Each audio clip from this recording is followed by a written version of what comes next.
بسم الله الرحمن الرحيم والصلاة والسلام على أشرف المرسلين. Salam alaikum, bonjour tout le monde. Aujourd'hui, on va voir ensemble le chapitre numéro 1, le module traitement d'images. On va commencer par une introduction aux images. Comment peut-on obtenir une image? Nous avons qu'une image numérique est obtenue par synthèse, acquisition à partir d'une scène réelle. Bien sûr, l'acquisition veut dire la formation de l'image. Comment est formée l'image?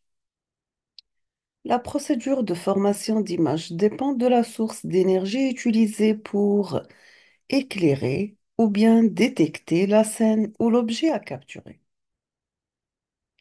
Bien sûr, chaque procédure nécessite un dispositif spécifique de capture d'image et découle vers un type d'image spécifique. Quelles sont les sources d'énergie? Nous avons que les spectres électromagnétiques est la principale source d'énergie pour les images. On trouve des spectres visibles et spectres non visibles. Sinon, il existe aussi d'autres sources. On peut trouver sources acoustiques pour l'ultrason, l'électronique et etc. On passe maintenant à voir d'abord le spectre électromagnétique. Pour le spectre électromagnétique, les ondes électromagnétiques sont des sinusoïdes à différentes longueurs d'onde contenant une quantité d'énergie, ce qu'on appelle le photon. On trouve des rayonnements non ionisants et rayonnements ionisants. Pour les rayonnements non ionisants, on trouve euh, extrêmement basse fréquence, très basse fréquence, ondes radio, ondes courtes, micro-ondes et aussi le rayonnement infrarouge. Lumière visible. Pour rayonnement ionisant, on trouve rayonnement ultraviolet, rayonnement X et les rayons gamma. Pour l'image et spectres électromagnétiques non visibles. Pour l'imagerie par rayon gamma, elle est utilisée en position émission tomographie en médecine nucléaire pour détecter des phénomènes métaboliques, pour des infections, des tumeurs, etc. Ou bien pour prendre des images fonctionnelles, car les ondes sont très petites et on peut donc viser des cellules aussi petites et des organes aussi petits. Exemple, les nerfs et le neurone. Dans le domaine de l'astronomie, pour mesurer la force des radiations lors d'explosions d'étoiles. Pour l'image et spectre électromagnétique non visible, on trouve l'imagerie par rayons X. Ce sont des rayons pénétrant la matière molle et se réfléchissant sur la matière rigide. Elle est utilisée principalement en médecine pour le domaine de radiographie, angiographie, coronaire, rétinienne, scanner, etc. Bien sûr, pour localiser les pathologies comme type d'infection et tumeur, pardon. Dans le domaine de l'industrie, pour résistance des matériaux, bâtiments, pour détecter les fissures aussi. On trouve aussi l'imagerie par ultraviolet non visible. Elle est utilisée principalement en astronomie et aussi en biologie. Pour l'image infrarouge non visible, elle est utilisée souvent conjointement avec le spectre visible.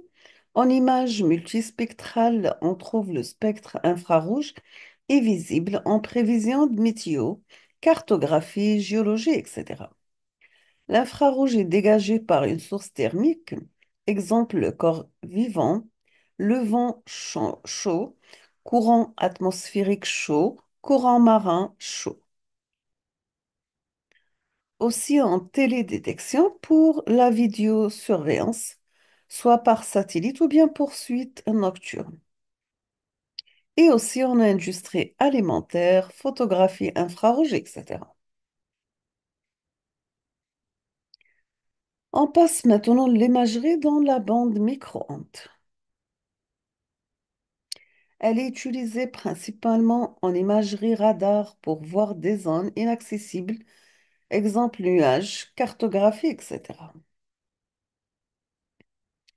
Maintenant pour l'imagerie dans la bande radio. Elle est utilisée principalement en médecine. On trouve le IRM, imagerie par résonance magnétique, pour détecter des pathologies sur des tissus biologiques mous ou bien durs. Exemple, le cerveau, la moelle épinière ou bien le corps. Aussi l'IRM fonctionnel pour analyser le fonction d'organes, exemple le cerveau. On passe maintenant aux images d'autres modalités en dehors du spectre électromagnétique.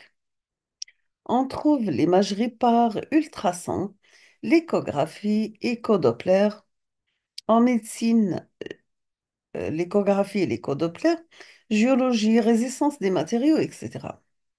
On trouve aussi la microscope électronique en biologie et en médecine. Pour l'image spectre électromagnétique visible, nous avons des images de la vie courante à travers des photos en utilisant des appareils photo et des caméras. Bien sûr, seule la modalité d'acquisition dans le visible qui sera abordée plus tard, exemple le CCD et le CMOS. Qu'est-ce qu'une image? Par vision discrète, on peut considérer l'image comme étant un ensemble de pixels ou bien une représentation matricielle qui contient des lignes et des colonnes. Côté vision surfacique, l'image est représentée en fonction d'intensité lumineuse, coordonnées spatiales X et Y. Maintenant, pour qu'est-ce qu'une image côté représentation ou bien notation, on trouve que l'image est représentée par une fonction continue f de xy, sachant que xy sont les coordonnées d'un point de l'image, xy appartient à R. Et vous avez aussi que f de xy, c'est la valeur de l'intensité lumineuse de l'image à ce point. Toujours, f appartient à R. Ou bien sous forme de fonction discrète, f en fonction de i et g. I et g sont les coordonnées d'un point de l'image et f, i, g est la valeur de luminance de l'image à ce point. L'image numérique, tout simplement, est obtenue en numérisant l'image analogique en deux étapes. On va commencer par échantillonnage spatial, c'est-à-dire la discrétisation des coordonnées de l'image. On va passer de l'espace XY à l'espace IJ. Ensuite, on va faire quantification des luminances, discrétisation des intensités de l'image réelle. Une image numérique est composée d'un ensemble fini d'éléments appelés picture element ou bien ce qu'on appelle pixels. Et pour des images en trois dimensions, on va utiliser le mot voxel. On va s'arrêter ici aujourd'hui. On termine la suite dans la prochaine vidéo, Inch'Allah. Je vous remercie infiniment pour votre attention et à la prochaine.